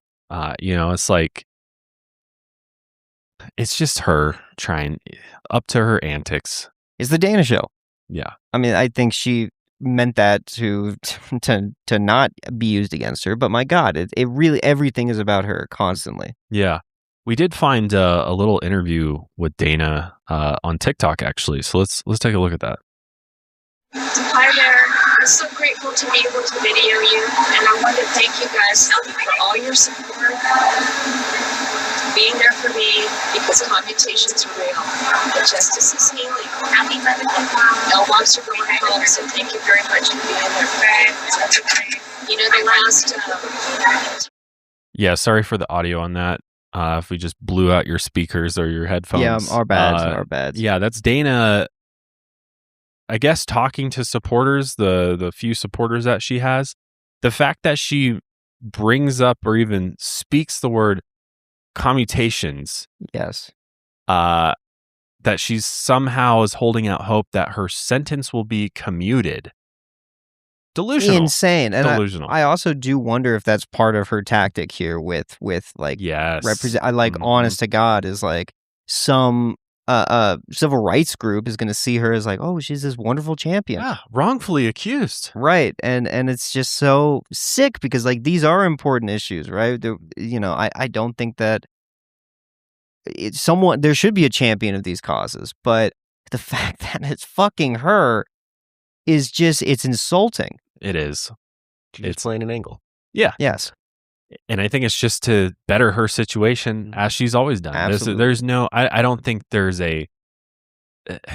there's very rarely a genuine change when it comes to somebody like this. Right. And I don't think anybody in their right mind is believing anything that she's saying at this point. Or I don't think there's anybody with half a brain that would want her released from prison. Right. Because she's turned it around finally. She's turning around, and I'm advocating for my fellow women. Like, brother, so let someone else do that, please. Please. Yeah, you had an opportunity to do that. You killed women. You murdered. Like, you could have made a change. You could have done great things and supported great causes. No, that ship sailed a long time ago. Ugh. So as of 2024, Dana was working towards her degree in sociology and planned to go to graduate school. Some of her activism work is considered controversial, though, since she's been fighting to ban transgender women from the female prison who haven't had gender-affirming surgery. I mean, it's just... Once again, I fucking despise her, honest to God. Dana has also been engaged in several nefarious activities while behind bars, including assaulting prison staff and engaging in highly illegal under-the-table businesses. Yeah, this is fucking nuts. She signed her prison-worn panties and put them up for sale on the internet for $250, where they were quickly purchased. She also sends collectibles to murderabilia websites, including t-shirts and hand tracings. I bet some of her clown paintings as well. Yeah, I was going to mention that earlier, as I think there's also a business proposition here. Definitely. with killers and their artwork. And she probably caught wind of that and was like, ooh, another way to make money. Let me get in on this shit. Mm-hmm. Her drive for acquiring money by any means possible solidifies the true carelessness she feels about anything that gets in the way of that, including someone's life. This picture of her underwear is sickening Foul, to me. bro. Jesus Christ. And the fact she put her signature on the crotch is In just that specific location. whoever bought these, fucking shame on you. Freak, yeah, bro. What My is wrong goodness. with you? Ugh. Dana's murder spree was rare because of the nature of her crimes, and according to experts, her hands-on combination of the manual and ligature strangulation and bludgeoning is exceptionally rare. There are only 36 documented female serial killers in the 20th century, including Dana. Dr. Patricia Kirby, a psychologist, criminologist, and ex-FBI profiler, believes that Dana is also a sociopath. She said a sociopath will walk away from a step-grandmother with knives sticking out of her throat and not feel anything. Dr. Kirby also noted that it was common for serial killers who are medical professionals to take advantage of vulnerable victims. She speculated that Dana could have been killing people long before Norma within her nursing occupation, which is scary to think about. In fact, Dana was suspected of 2 additional unsolved murders of elderly females, one in San Diego and the other in Newport Beach. She even reportedly brought them up on her own to her nail stylist, claiming to wonder if those killings were connected with the recent ones she had committed. However, her confession effectively shut down the investigations, and with her life sentence, it's unlikely she'll ever be charged for them. Though she was never convicted for Norma's murder, the circumstantial evidence points to her having at least 4 confirmed victims, with 2 additional San Diego and Newport Beach cases still unproven. Her mental health issues and addiction to shopping can never, ever excuse the abhorrent killings of these vulnerable, sweet, elderly women just trying to enjoy their retirement.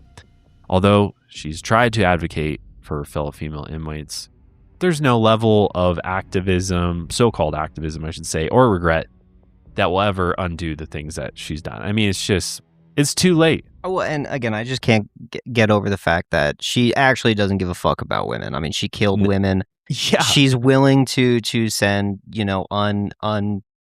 medically transitioned trans women to male prisons. I mean, you really want to put a trans woman in jail with men? You don't give a fuck about women. You're like a bad person. Yeah, and she's still trying to exploit men with her underwear. Yeah. Yeah, it's just, no. She thinks she's being slick, but we see you, Dana. Yeah, I almost said sniff you out, but yeah, don't want to say that.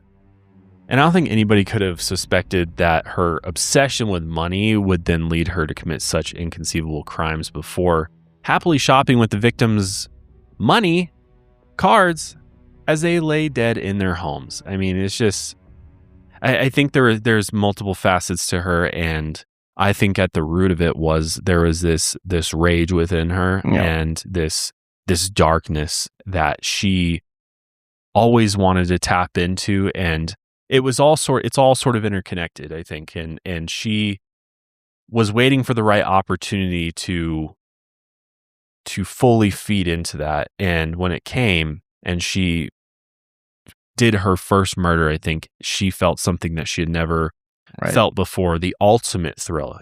Somebody who's skydiving the Grand Canyon and doing all this, all this stuff that she thought would give her that thrill that she was looking for, and it didn't. And then I think there is this innate evil that she possesses that all interwove into each other. And once she got a taste of it, she wanted more. Right. And the shopping was just sort of like the prize. Or exactly. It's the reward. It's like the tickets at the arcade. You know, it's like that was just like the bonus part of it is like, ooh, now I get to go shopping. Yay. Right.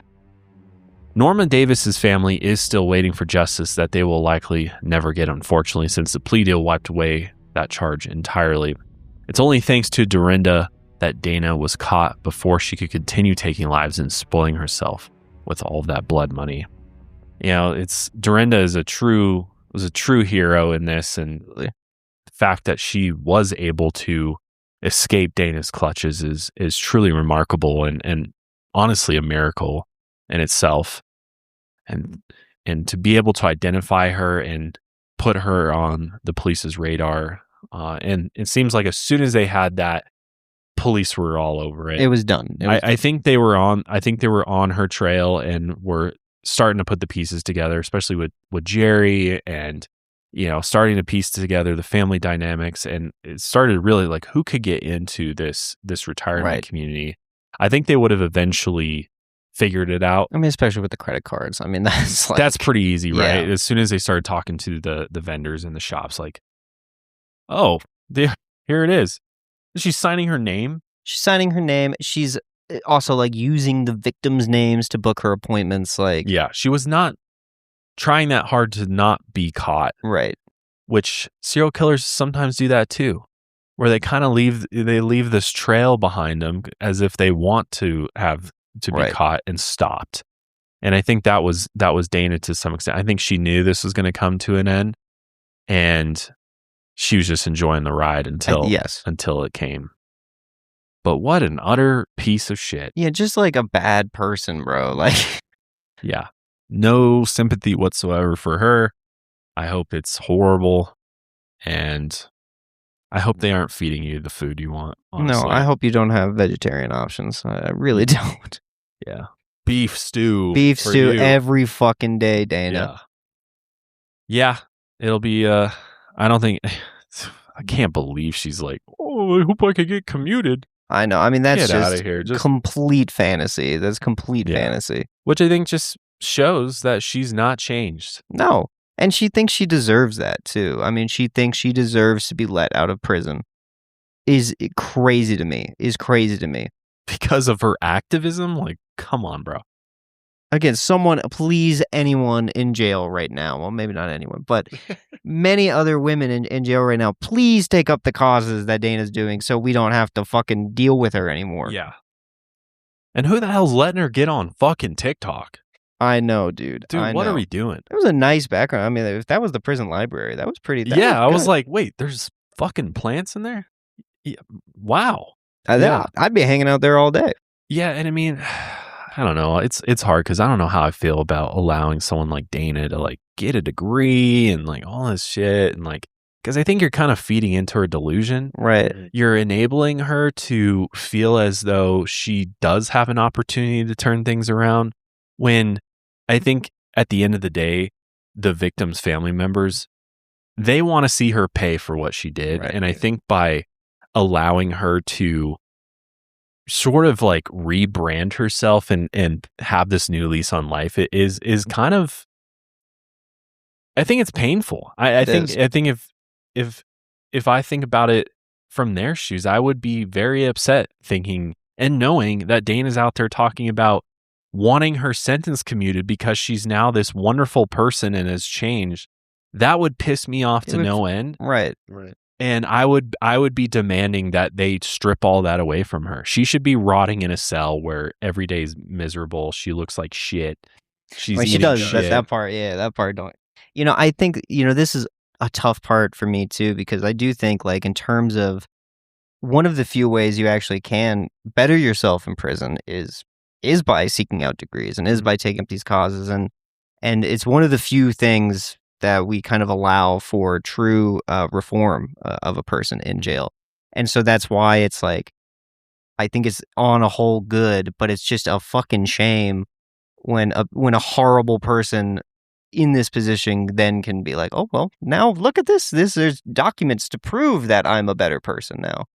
I think it's a double-edged sword, but ultimately I do think it's a good thing. I just wish, again, I wish it was someone else. I wish it was a different prisoner in her position who was taking up these causes and was getting all these certificates instead of a horrible, violent, just disgusting person. Yeah. Who the fuck is letting her sell her underwear? I mean, I want to speak to the warden about this. What the fuck? That guy's shit needs to be leaked. He's the one who bought it. Let's be honest. Oh no, that would be so great. Yeah, no, not a bad.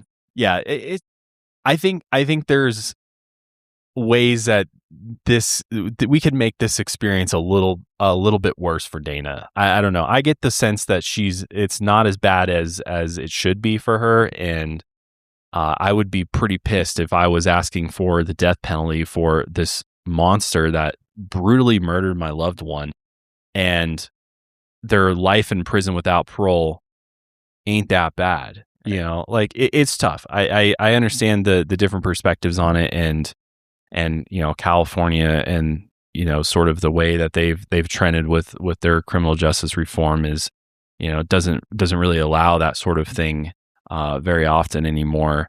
I get it. I think it's from the victims' perspectives, I think they should have more of a say with it. But that's the world we live in. That's the system, and I guess it is what it is. But yeah, fuck you, Dana. Fuck you, Dana. Like straight up. Yeah. But that's all I'm going to say about her, because I'm legitimately getting pissed off right now. Yeah. I want to take this microphone and just bash my computer with it right now, because I'm tired of looking at her ugly ass face on my screen. But let us know your thoughts about it. What do you think should have happened with Dana? What do you think her motives were? Do you think this was about killing? Was this about the money? Is this about the shopping addiction? Is this about the childhood trauma that she had? And was her defense right? I'm curious to know what your thoughts. I'd like to be convinced on that. Yeah, convince us. Yeah. But that's going to be it for us today. Thank you for hanging with us. We'll be back next week with another one. Till then, lights out, everybody.